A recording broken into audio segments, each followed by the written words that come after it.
Hey everyone, this is Michael with Backwater Bonding. Getting the channel started, and I'm gonna be building two John boats. This is a flat bottom 14 foot, and here at a 14 foot semi V hull. I know some say this isn't our John boat, but I call it a John boat. We also have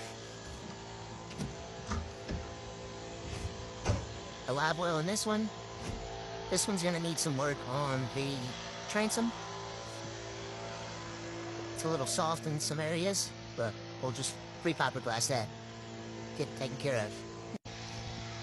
Also be redoing trailer to use for both of them. Got new wheels and tires on it already.